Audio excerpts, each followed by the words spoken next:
Hey everybody, I'm Captain Tommy Scoville and you are on the lifeboat. What's happening? Hopefully everybody's having a good day. I know a couple of you are because you sent me some texts and some emails and some things of that nature. Hey, Mojo, good to see you. Glad you're on the lifeboat. Today we're going to let our hair down, people. We're going to have some laughs. Now, we've done this many different ways in the past.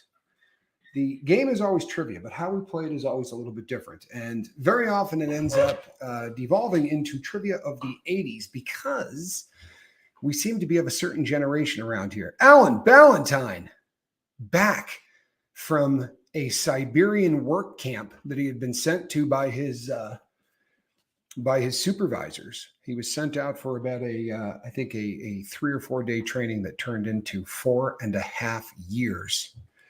Okay. I'm exaggerating slightly, but they did keep him there way longer than they should have. It had to be at least 5 or 6 days longer than it should have, and it seemed a little, it's a slight exaggeration. Made the story better. It really did. It made the story better. Boy, oh boy, the chat, she is a flying. Okay, so today we are using from a casino from Nevada that has been defunct for probably the better part of 3 or 4 decades. Maybe even more than that. It's the Overland Hotel, and they used to have a casino in there as well. And these dice came from the craps tables at the Overland Casino. Again, long ago defunct. The questions are going to be coming from Trivial Pursuit. The reason we have this die is because we will be rolling the number 1 through 6 on said die. That will determine what question we get asked. Because you see, Trivial Pursuit only has 6 little cheese things, pies, whatever. No one can agree on this. Pieces of pizza, whatever you like. But we have geography, we have entertainment, we have history, arts and leisure, sports and something. Sports and something. The green one. And then sports and leisure. So SN can't be sports and leisure. I don't know what SN is. But you get a lot of rock and roll songs and questions like that in that one. But number 1 would be geography, and number 6 would be sports and leisure, and the rest fall somewhere in between. And we're going to kick this puppy off, and it's basically going to be you guys against me, which I realize is not fair. But unless you guys can find about another 40 to 60 people to get on your side in a very, very quick fashion, you're stuck playing me. And that's just the way it's going to be. I'm sorry. You know what I mean? You're outgunned. It is what it is. Live with it. Okay, we start off with a 6, which is sports and leisure. These questions have been hermetically sealed in a Hellman's mayonnaise jar on the front porch of Funk and Wagner Sports since noon yesterday. Nobody knows the answers to these questions except the people who wrote them, who work at Trivial Pursuit. Of course, this game was purchased in the late 80s, so there's an excellent chance that the people that came up with these are not even around anymore, probably gone to the great beyond, which means only the intelligent know the answers to these. So let's fire this thing up. First question is, what board games tokens include a thimble, oh goodness, a shoe, a top hat, and a dog?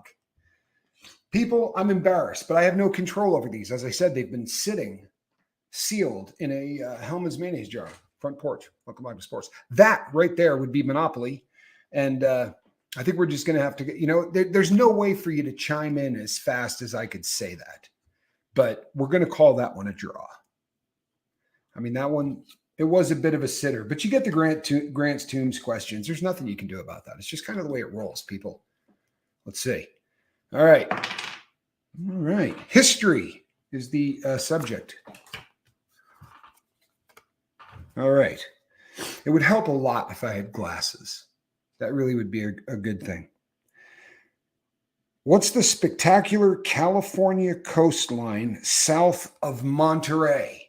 What is the spectacular coastline south of Monterey? And I knew this one. This one I know. And let's see. We'll give you guys a legitimate amount of time before I blow. Maybe I shouldn't put it away just in case. Just in case. Lemmy says Baja, and that is not what I would have gone with. I would not have gone. That's what I would have gone with. Anik Alexander says Big Sur. And that's what I would have gone with as well. Let's see, because now that I see Baja, I'm a little freaked out. And the answer is Big Sur. Anik Alexander for the tie. I really did know that one, people. I'm not lying. I'll tell you when I don't.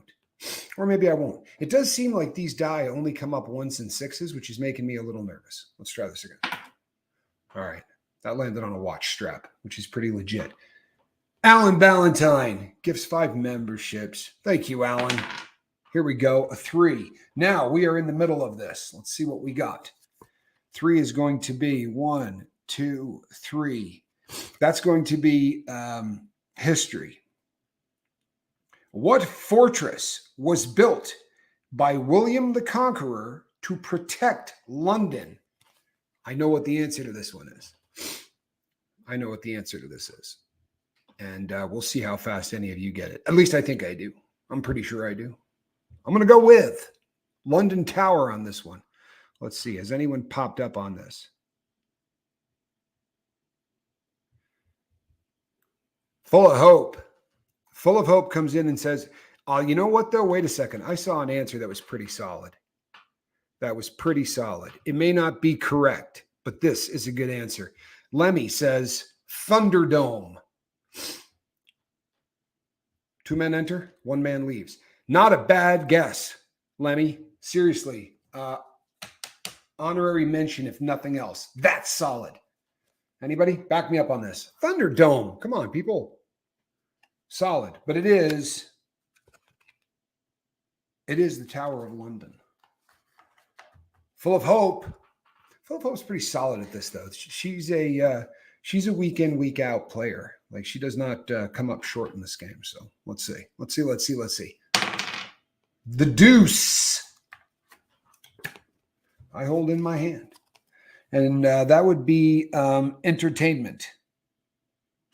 What Beatles movie featured the Blue Meanies? What Beatles movie featured the Blue Meanies? This should not be that hard because, to the best of my knowledge, now correct me if I'm wrong on this. Can we get some intelligent people? I believe there's only 2 Beatles movies. Am I wrong on this? Right? A Hard Day's Night and Yellow Submarine. And Yellow Submarine is going to be the correct answer to this. Is there a third Yellow Submarine? We got a lot of Yellow Submarines over there. And the answer is George Washington. I think I might be on the wrong one. Hold on. It is Yellow Submarine. Yellow Submarine is the correct answer. Is there a third Beatles movie? It's just those 2, right? We all live. Yes, we do all live in a Yellow Submarine. Oh, help. Thank you. Mind games. Solid. I knew that, honestly, that it was tickling the whatever that thing is that gets tickled in the brain. Is it the amygdala? Could it be the amygdala? Whatever it was getting tickled inside the dome piece. And I'm sitting there thinking to myself, man, I know there's another one. Hello, Grandma Pisces. Good to see you. Glad that you're here. It's a true story, too. I really am. Glad that you're here. I love it when people catch lives. Love it. All right, here we go. We're looking at a 5-piece, and this is the one that I might not know exactly what the subject matter is, if that makes sense. The reason being, it says S and N. I don't know what SN stands for. Anybody?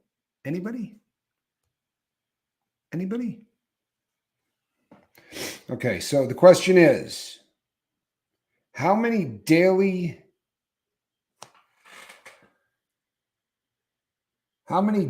tides are there?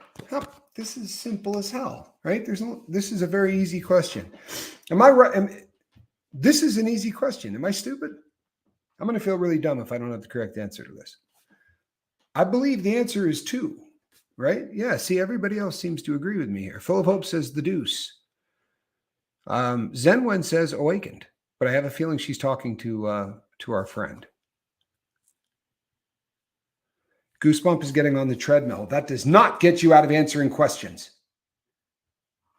Too high, too low. Uh-oh. We have someone chiming in at 4. Grandma Pisces thinks that there's 2 of each. Uh-oh. I could be wrong. Now I feel less sure of this. And the answer is I'm blind. 2. The answer is 2. 2 people. I really wish I knew what SN stood for. Is anyone going to help me out on this? Because I feel like I'm treading water here. Lemmy says, yeah, it is 4, but not according to the good people at the Pursuit of Trivialness. Full of Hope, 3 for 3. Dangerous. I'm telling you, man, you got to watch her. She's a sleeper. 5. Lull you into a false sense of security, and then the next thing you know, you realize she hasn't got one wrong. We're into the same subject as before, right? Because we got another 5. This is SN, which of course means, I don't know. I really don't. How many sides does a decagon have? This is a sitter. Science and nature. Bet you SNN is science and nature, right? Gotta be SN, science, nature. Anybody? Anyone? So the answer to this has got to be 10. Great learning lesson here on the Lifeboat, because this is Tommy's nugget of knowledge. Comes in at a little over or a little under a quarter after the hour here on the Lifeboat. Small little things that you can hand out that people take with them. And if it has the word Deca in it, there's a damn good chance, right, that it cannot be anything but a 10. Deca. Yeah, Deca. Deca's 10. All right, let's do this again. I hold in my hand defunct dice. No way to tell just how many people lost their shirt with this dice or just had one of those nights. These were actually played with a bazillion years ago. A bazillion. And the subject is geography. All right. What city dug the first subway? What city dug the first subway? I don't believe it's New York. I don't think it was even in the US. I think the first subway system, proper tunnel kind of a thing, was London. But Full of Hope guessed Paris, which makes me think that I've made a mistake because Full of Hope has not been wrong yet. Grandma Pisces thinks London as well. So does Goosebumps. So does Carol. All right, we have the potential here for some bloodshed because there is dissent among the teams here, and the answer is London. It is London. So that is a chink in the armor right there. Full of Hope. I'm telling you, she doesn't come up short often. But that was London. London had the first subway. And the reason I thought that isn't that where they went and were hiding in World War II? Right? Wasn't that like long established by I don't know. I don't. But that was my guess. Deuce. Did I see someone say Chi-Chi? Hey, Chi-Chi, good to see you. I always love it when Chi-Chi's here. All right, here we go. This will be entertainment. It's always a fun one. So if I can get into the light, and I know I need glasses. I already got them. I'm just waiting for them to be delivered. What train leaves Pennsylvania Station at 3:45?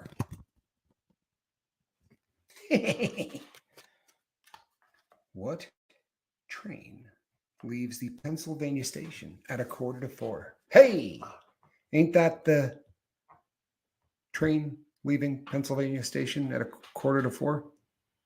Yeah, and she's back. Full of Hope comes back with the Chattanooga choo-choo, and she is correct. With the new day comes new strength and thoughts, says 7th. Ensign, 7 months, 7th son. And a very solid sentiment. I like it, 7th. I really do. You know what, people? Got to turn that fan on. It's starting to get a little warm in here. Could be the fact that I live snot face on the warmest place on the planet. Hold on.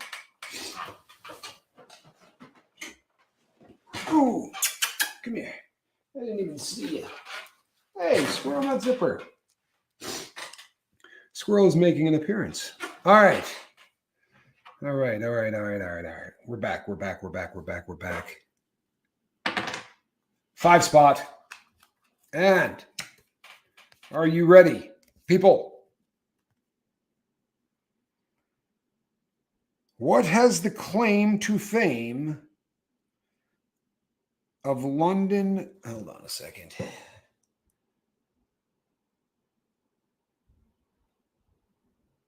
What was the claim to fame of Louis Joy Brown, born July 25th, 1978? What was the claim to fame of Louis Joy Brown, or Louise Joy Brown, I could go either way on this thing, born July 25th, 1978? You would think with the whole 1978 thing, maybe I would know. Oh, all right. Look, I'm not going to lie to you people. All right. I cheated. I turned it over. It's Louise. It's a woman's name. What is her claim to fame? I'm going to read the name again. Let's see. Did anybody already get it? Boy George. Not bad, but no. Boy George's first test tube baby, says Diana M. And you know what? That is the answer. Well played, Diana. Well played. And here's the thing. I ought to know that. I really should. Like, I remember that being a very, very big deal when I was growing up. I'm forgetting things, people. It's almost exciting. I don't know. I'm aging well, I guess, right? Hey, look who's at the party. Squirrel Nut Zipper. A trivia hound, oddly enough. Surprising but true. She's very into trivia. Watch how badly she wants to eat these cards every time I pull them out. What was the wrong side of the deck, people? It happens. What first appeared at the corner of Euclid Avenue and East 105th Street in Cleveland on August 5th, 1914?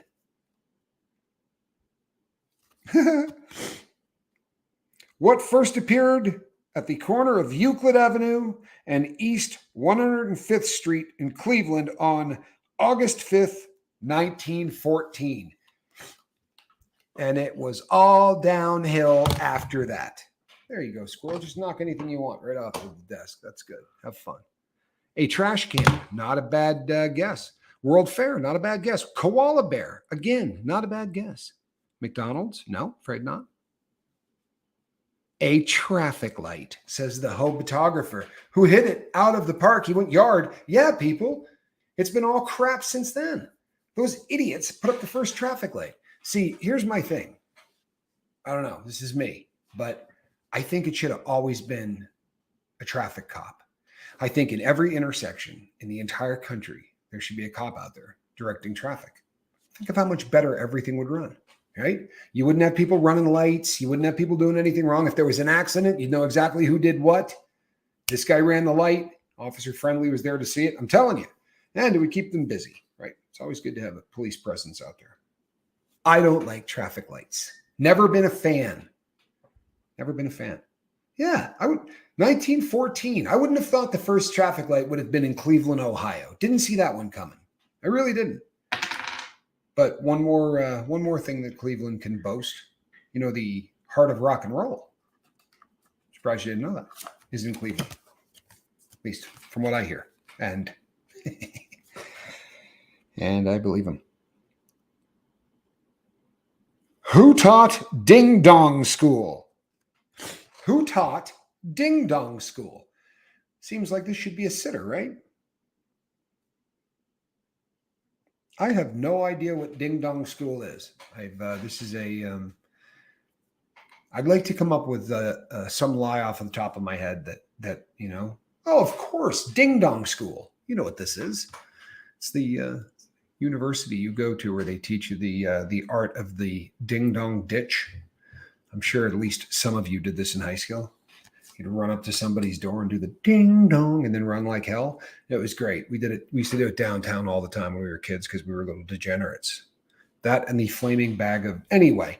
No clue, says Michelle S. And that is as good a guess as you're going to come across. We've got Avon twice. That one hadn't even occurred to me, but that might not be a bad guess. But of course, and I don't know how. What? Christy Caldwell says Francis. The answer is actually Miss Francis. And if you got that right, I'm freaked out. David Miscavige. I'm sorry. The Miss Francis was considerably taller than David Miscavige, but I could see where you would make the difference. The mistake. How did you know that? And what is that? Is that a predecessor to the Avon thing? The Ding Dong School? What the hell is the Ding Dong School? I'm kind of freaked out now. My brother's grandma was a Mary Kay woman. You know what's really sad is years and years and years ago, I did a deal that used to give away cars, kind of like the Mary Kay thing used to, and they were actually giving out Cadillacs. You are a badass. There's no question. I just wanted to know if you knew what the heck it actually meant. But you are a badass. There's no question. But we won like 5 Cadillacs in 2 months. I'm not kidding. So we had like a whole hierarchy. We had a list of all the people that were going to be getting one of these Cadillacs because they rent them for you for like 2 years. And the company went out of business. We won all those Cadillacs and a trip to Hawaii, and the company went out of business before we got a chance to use any of it. I was really bummed out. Ding dong. It's the sound a doorbell makes. See, believe it or not, Lemmy, I had that. Like I had the ding dong part down. I just didn't quite know it's the sound a doorbell makes. Mine doesn't. My doorbell talks to you, but I do understand what you're saying. It used to actually make that noise. Ding dong. Oh, dice down. Here we go. Are you ready? Pink Cadillac.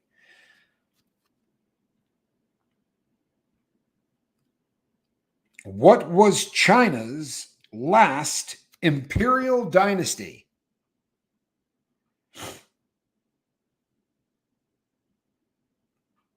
Anyone? Bueller? What was the last dynasty of China? I was going to say Xi Jinping and the fentanyl dynasty. I could be wrong. Full of Hope says Chang. The Hobotographer says Ching. And this sounds like, and then Carol says Ming. And this sounds like a Saturday Night Live skit, but it is not. And these people are all serious. But the answer is Ching. The Hobotographer. Well played. Well played. You know what? I feel like the Hobotographer is coming on really strong at the midway point of the game. All I know is Ming. It's the only one I knew too, Diana. Appreciate your honesty. I definitely did not know. 1636 is when it was. Christy, no showing off now. That was a victory lap kind of thing. You know what I mean? Yeah, we're all still really, really impressed with the ding dong thing, but no victory laps. 3. She says 1636 is when it was. That was the last of it. Is that the truth? Ching, ching, ching, ching, dun, dun, dun, dun, dun, dun. What U.S. president graduated from Southwest State Teachers College, a household name, in 1930? What U.S. president graduated from Southwest State Teachers College in 1930? You figure this one ought to be an easy one, right? Come on, everybody. We know this one. Wait. Christy, you know I'm playing with you. No sorries allowed. All right. Who was it? One of them did. See that? Tim? No, that's solid. See how fast Tim popped off with that too? See, one of them did. Guaranteed. He was there for it. We have a Truman, a couple of Trumans. No Truman. No Truman. I always say Roosevelt. Good policy. Doesn't work out this time, but it's a safe bet. Right? Definitely a safe bet. But I'm not seeing the answer, people. And that's good stuff. You may have been. Christy Caldwell says, Lyndon Baines Johnson. And I do believe we have a winner. It is LBJ. It is LBJ. Well played. Well played. You know, I'll bet you that when he was at Southwest State Teachers Training School or whatever that was called, that they weren't thinking this cat's going to be president, right? I'll bet you that was not the first thought at the Southwest State Teachers Training School college thing. 5. But they are the most underappreciated people on the planet. True story. In fact, watch this crap. I'm throwing that up. That one right there is for teachers and what they do. Because worldwide, they are probably the most underappreciated and underrespected professions on the planet. And there's not much out there that is more important than what they do. It's kind of really messed up that, we pay athletes $350 million contracts to hit balls. And we pay the people who teach our kids, $29,000 a year and a couple of months off in the summer. It's pretty messed up. All right, people, are you ready? Let's see. We rolled a 5. What folk singer died of Huntington's chorea? Chorea. Huntington's chorea. Of course. You know what? I would have got this right. I'm not even kidding you. I would have got this right. And the only reason I would have got this right is because I would not have known any other name to guess. That's that. James Taylor. Nope. Not a bad guess, but James Taylor's still alive. Currently, he is still with us. Woody Guthrie. See, look, that's what I would have guessed. And the only reason I would have guessed that is I don't know any other people that I would call a folk musician. You know what I mean? However, it's actually his dad. It's Arlo. But that is who I would have guessed was Arlo Guthrie. See, I don't know anybody else in that genre. You can have anything you want at Alice's restaurant. Please, you know what? The last time we talked about this on the lifeboat, right?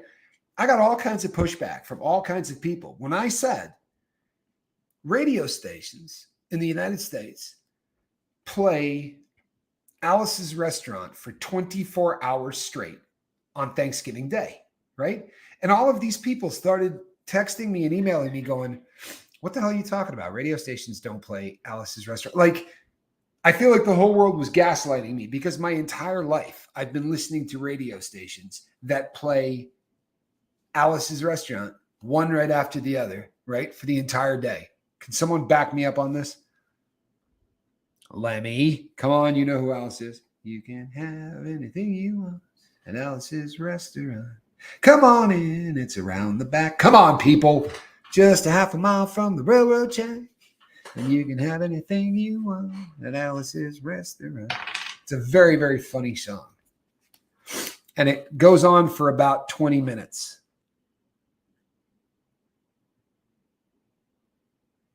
You know what?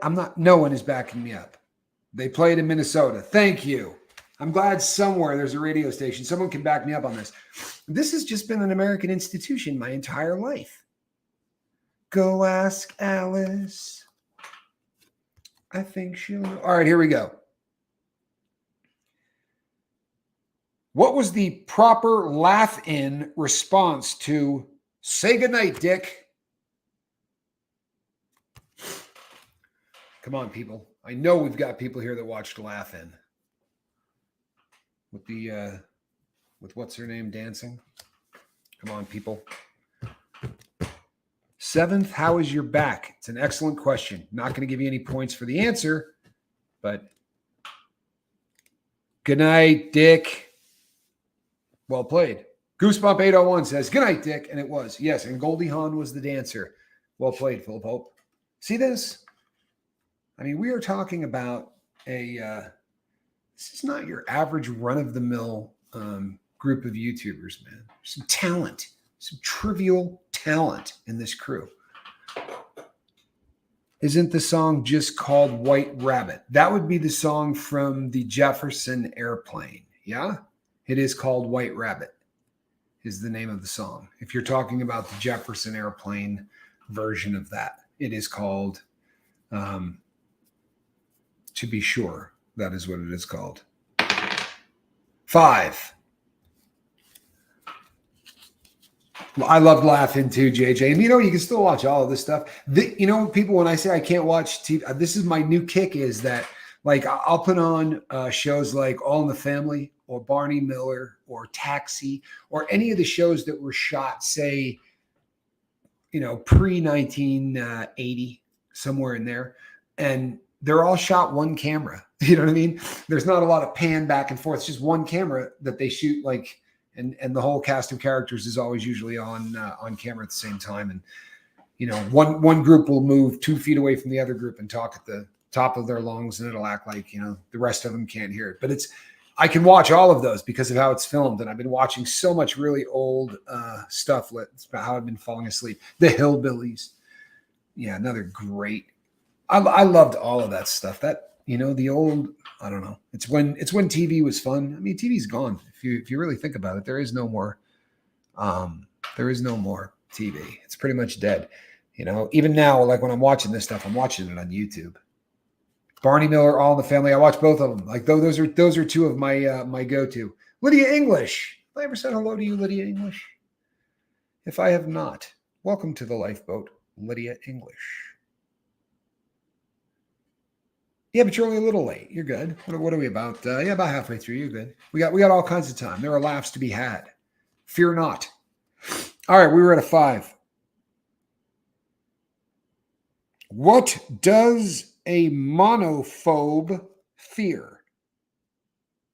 What does a monophobe fear?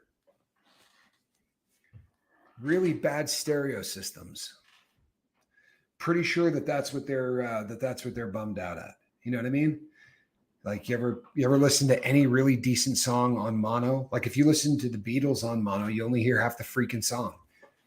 Seriously, the backup songs, singers, all of that's going to be on the left side, and the right side is going to be the lead guitar and the singing, and you might get Ringo. Ringo might actually be on both tracks, just savaging those drums. I'm kidding. Ringo was great.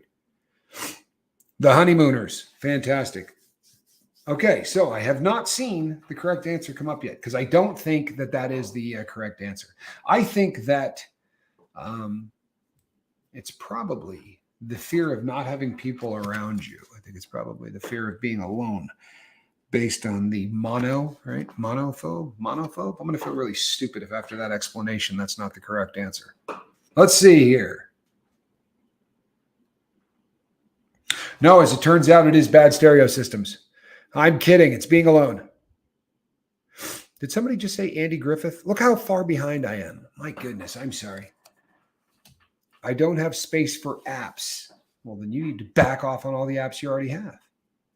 That's just awful. Isolation, correct, Christy Caldwell. Christy's also on a roll. All right, people.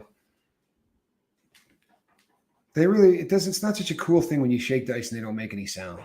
Like I could pull the second one in and then just kind of roll one of them. 2. Let's see. We're going for the deuce. Which would be entertainment. Who was the original host of I've Got a Secret? The original host on the show, I Have a Secret. Oh, sure. A household name. I will be really surprised if somebody gets this. You need a cup. Very good call, V. Like Yahtzee. Good call.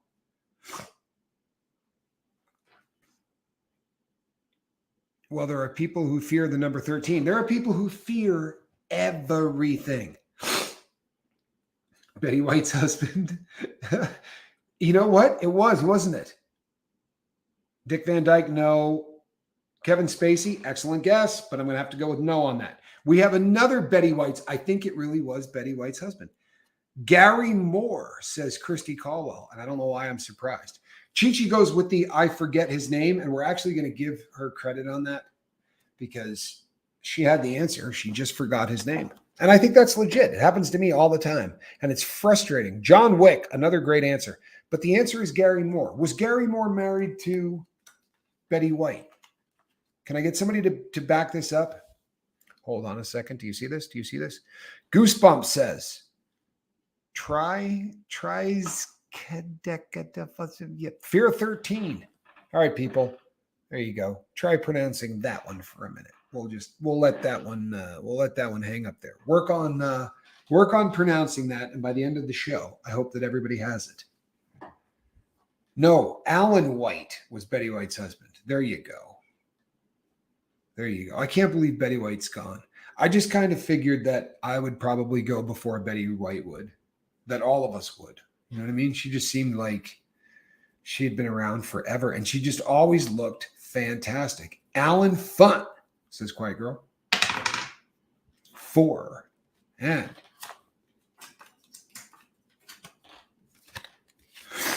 4 would be arts and leisure.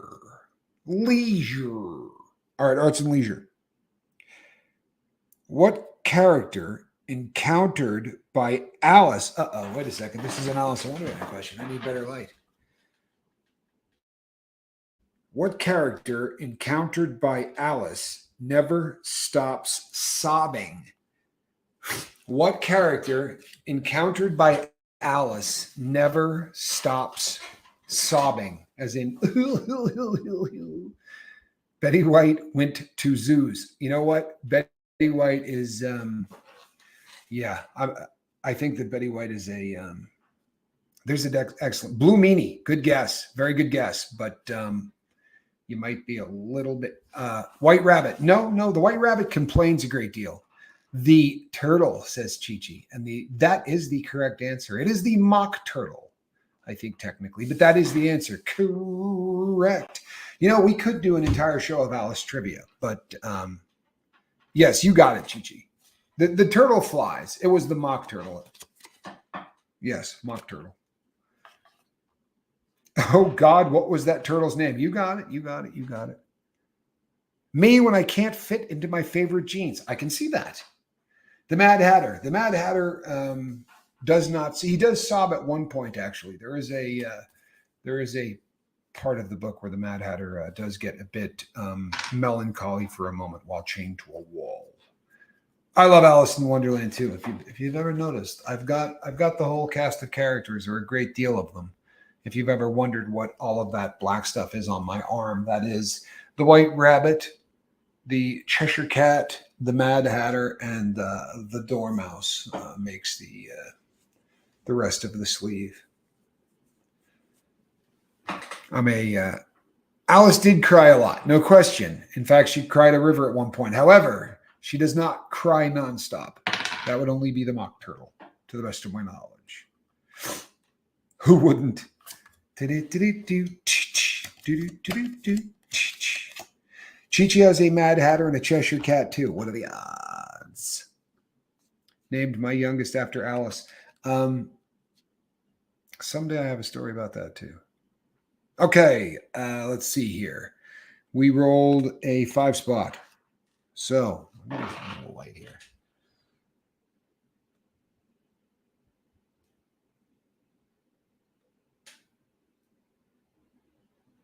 All right. What musical key do most American car horns beep in? Well, this is a worthless piece of trivia that everybody ought to know. Am I right? What note is the usual car horn in? But ain't me, that kind of a number, right? And the first guess, I know who's going to get this right, by the way. The first guess is E. We have E, C, G, F, E, E, E, E, E, E, A minor, F, F, F, F, F, F, D, D, D, D7. Nobody yet. Let's see here. I did see an F, I think. And it is F. E and F, I see. No, it is F, though. It is definitely, Carol gets it. Carol, I believe, was the first correct answer. Apparently, it is in F. Now, I wonder if that's the same thing if you have a original Roadrunner, because if you've ever heard the horn on an original Roadrunner, it actually does that meep thing from the Warner Brothers. I swear to you, that's what it sounds like. It has this fantastic kind of meep.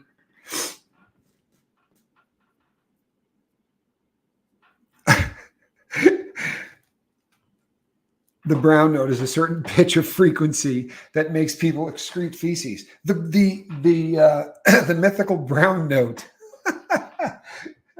Ray. My horn produces middle fingers. See, look, these kind of little bits of trivia that are just freaking fantastic. Thank you, Lemmy. My brother's horn had that. Wasn't that incredible? The Roadrunner was just, absolutely especially if you got it. I mean, I don't know. I look at a lot of the muscle cars of the day. I look back and I think, I don't know. It wasn't a beautiful design. I get it because it's a sign, but there are certain cars like the Roadrunner, man. I look back at old Roadrunners and I think, I don't care when that came out. That would still be cool. They sure are going to hear the F from our mouths. Yes. See that? Mimi. Yeah. People start beeping that horn and you will definitely hear some F.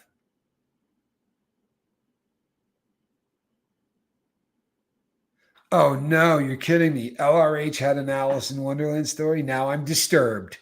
I see a rabbit hole. I will get stuck in. Where's the monk? Hey, I want to tell you something, full of hope. This is no joke, right? This is the gospel truth. I went looking for the I'm gonna monk tape, and I think I've got it cornered. I'm not kidding. I think I've got it narrowed down to about 4 boxes, and then all I'm going to have to do is find a micro cassette player to be able to play it. You said F sharp. So wait a second. The pound sign means sharp? You know, every day I realize how little I know about most things. Honestly, it's a recurring theme from my day to day that. Holy crap. Is that what that? So honestly, when you put the pound sign after that, that becomes sharp. Aha. Then I had no idea. See, I thought you were saying F pound, right? I don't know. Not much of a musician. Okay. Well, somebody then must have said just F, and I apologize for not. I almost find myself calling him Monkey. LRH used Alice in Wonderland quotes in the TR's training for all Scientologists. You know what, though? It's really hard not to use Alice in Wonderland quotes. Honestly, I've had this conversation with close friends because people pick on me for my Alice in Wonderland obsession. But I always say, throw on any news network, and if you watch them for 24 hours, there'll be at least one Alice reference. There might be 2. F sharp, F flat, F this, F that, it all works.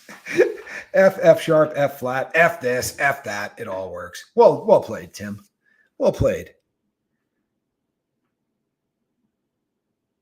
Oh, you know what? The air horn, there was just a reference of the they want to see a protester honked with the air horn. Do you guys know what have you seen this online? If you've not Googled this, or if you've not seen this on YouTube, this is absolutely worth it. They have these horns that, for all intents and purposes, it's a train horn, and you've actually got to go underneath the hood of your car and do a little bit of hard wiring if you want to get one of these and put it in. But you'll see videos of people that go around and do the old wah, and this is one of those things that if you did this around a field of sheep, at least 2 of them would drop dead. It's that kind of loud. It's just ridiculous. And I look at it and I think, you'd have to just be a kind of a cruel person to get one of those installed. And then within a couple of minutes, I think, I wonder what one of those cost. And then I think to myself, it's kind of a small car. I drive a Prius most of the time.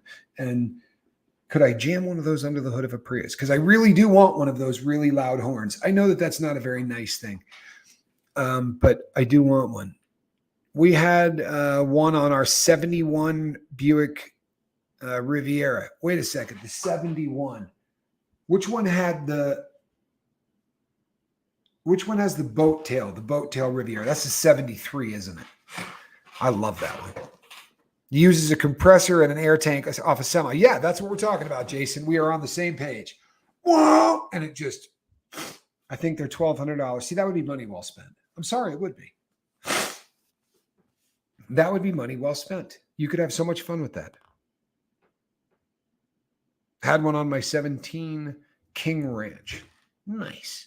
I believe the King Ranch is a truck. And if I'm not mistaken, it is like it's like a Cadillac out version of a truck. I think it's the one where you sit down inside and you're like, I would rather just stay here and maybe put a TV on the dashboard. The seats are more comfortable than your house kind of a number. Tommy, how would you know that sound would kill sheep? Here's an excellent question, right? Hey, Bill Simmons. You spelled that wrong, but thanks, Bill. Here's the question. How would you know that sound would kill sheep? So I grew up in a rural town in the state of Vermont. And in this rural town, we had a place nearby that was called Scotland.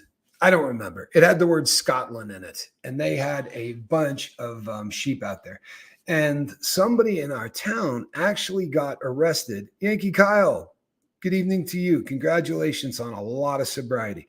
So they have very weak hearts. And they actually arrested somebody from our school who had gone out there with an air horn from like a soccer, like you use for soccer games. And this person had, and I don't know if that was their intent.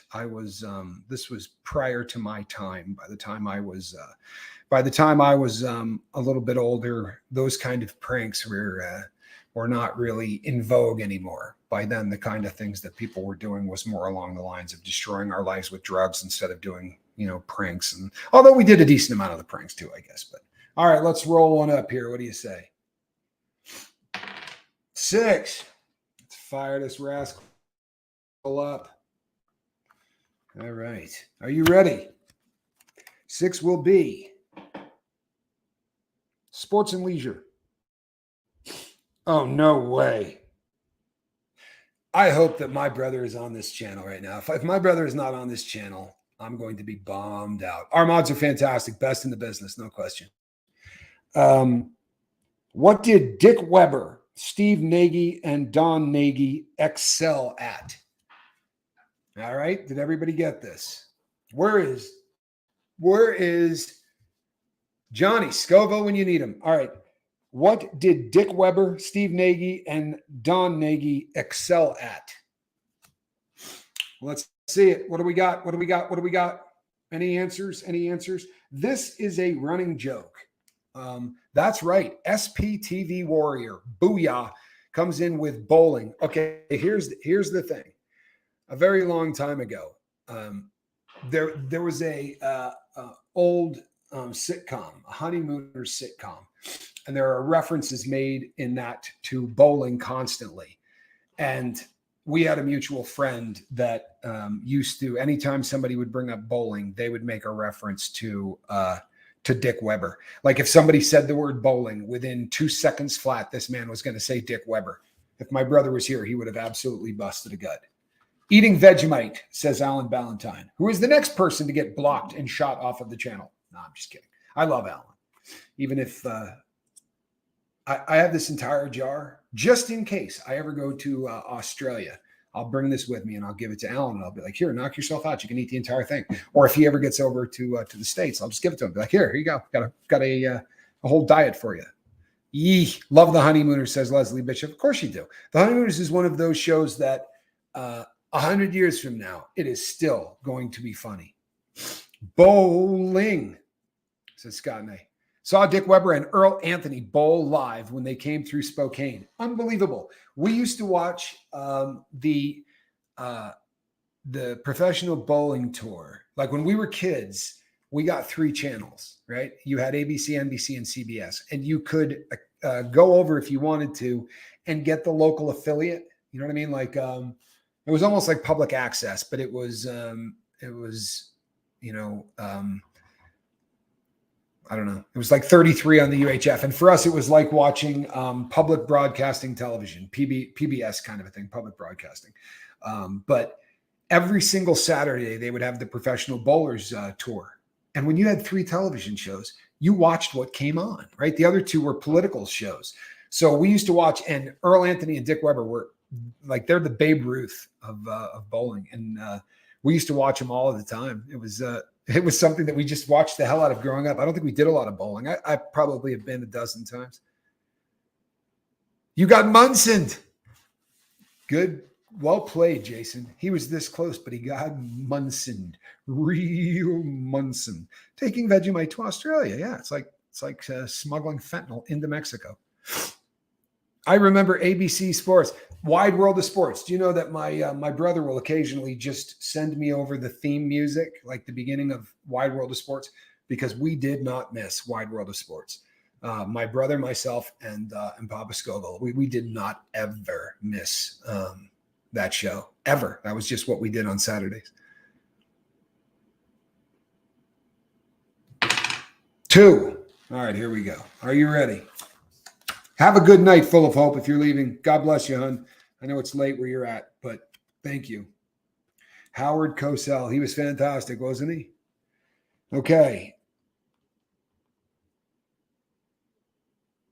How do you say good night? Goodbye in Orkin? How do you say goodbye in Orkin? All right, people, come on. You've got this. I think that this may be unique to our side of the pond, but I'd be really surprised if a couple of people from my generation did not get this. Yes, full of hope. Please do take care. Lemmy, Carol, Nanu. Yeah, it most assuredly is Nanu. Hard to believe when you look back, right? For those of us of a certain age. Really an odd piece of trivia, but that television show, what is Orkin? Orkin is the language spoken on Ork, which is where, of course, Robin Williams' character, Mork, who was from Ork, right? It was the Mork from Ork show. He originally, Mork and Mindy, correct, was the name of the show, but he originally appeared on a either Laverne and Shirley or Happy Days episode. I think it was a Happy Days episode. By the end of Happy Days, they were really came from that show with Fonzie, right? A spinoff of Happy Days. When they had eggs landing with human beings in them from other planets, and old Fonzie out there on a Harley Davidson getting ready to jump a pool in the parking lot of Al's that had a shark in it.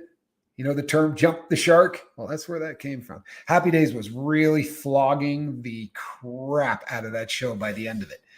Most of the people who were originally on the show had left, and it was just, love the Fonz too, man. That's another show that I can put on and watch all the time is because there's no, just the way Jump the Shark days. Yeah, I mean, it really got bad at the end. Wait a second. Jonathan Winters. Oh, man. See, Ray, good reference.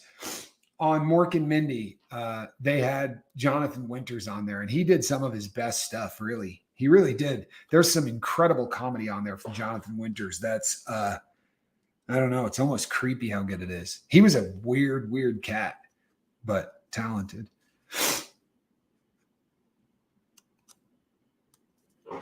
All right. Are you ready? We're going to bust out at least one more of these. Let's get one more. This one is for absolutely nothing more than the last one. So pay close attention. What animals were crucial to Lawrence of Arabia's campaign in 1924 to 1928 war? What animal did they need big time for this campaign?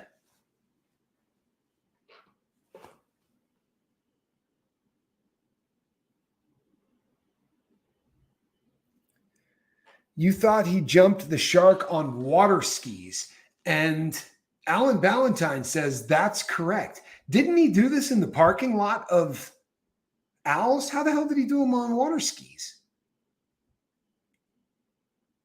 I don't know. See, now you got me freaked out. Did he really do it on water skis? This could be a Mandela effect moment. I don't remember him doing it on water skis. Oops. Good night. He full of hope. Did he do it on water skis? I don't know. Full of hope watched. See, Amy says water skis too. You guys just destroyed my night. You know that, right? Honestly, like it's a wrap now. You have destroyed my night. Elephants, says Tina Marie. No, it was not elephants. That would have been my guess too, by the way. He did it on land and water, says Quiet Girl. Thank you. I really hope you're correct. I really hope you're correct. There is a video. See, the Hobotographer remembers it on land too. See, now I'm freaked out. I'm freaked out. What the hell is going on? Full Mandela effect. Let's not go down that anthole. Yes, no, you make a good point. Mermaids, good guess, because mermaids would have been essential. But, and I'm not sure if this was actually about riding them or smoking them, but the answer was camels. And I would imagine that at that time, if you had an army of people that you were trying to lead in a war, you would need a bunch of camels, right? A couple of packs a day. Like at that point, everybody smoked, right? The whole world smoked. But apparently he could not do what he did without a bunch of camels. He did 2 different jumps. Thank God, says Tina Marie. Thank God, because I really need to know that he did one on a motorcycle, or that would have been, I mean, this could really do some damage to my youth. You understand? Like I remember him jumping that shark, but I remember him doing it on a motorcycle. Now I'm going to have to do a deep dive between now and next Saturday to be sure, because I'm not 100% on this. I don't remember so we saw Fonzie in shorts. Did he have a leather jacket on while he was wearing shorts? Honestly, now I'm just toast, people. You know what you've done to me? Seriously. Now my brain has jumped the shark. It's all over. Yes, he did both, says Miss V. I think I'd be really disturbed by seeing Fonzie in a pair of shorts and a leather jacket. He never took off the leather jacket. Am I okay now? I don't know, Lady Bishop. I'm a little stressed out about it. I always do better with multiple choice. I do too. And for the record, multiple, if in doubt on multiple choice, always go with C. I promise you. It's just, it works out.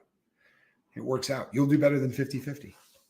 I'll send you the video. See, SPTV Tattoo Warrior, that's what I'm talking about. That's the kind of thing. I got this. I'll send you the videos. You won't have to go down that. Budgie smugglers and leather jacket. I don't know what a budgie smuggler is, but it doesn't sound good. And I can hear him saying it in his accent, because Alan and I have spent a decent amount of time talking over the time. Oddly enough, I didn't talk to Alan today. Probably talking to him tomorrow, I would assume. Oh, you know what? Yeah, I am talking to him tomorrow.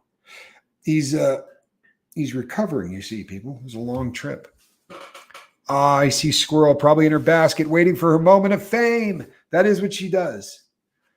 What would they have called Evel Knievel if he had used a horse instead? I don't know. That's a Speedo. There we go. That is a Speedo. Now that is funny, Alan. Okay. That's the other word for the Speedo. See, you learn something new every day, right? You learn something new every single day. Leather jacket with swim trunks. Yep. Squirrel. Yeah, Alan, you're funny. All right, people. I will be back tomorrow morning. Same squirrel time, same squirrel channel, right? About 5 in the morning. Hey, Wrenches, love you guys. Thank you for all that you do.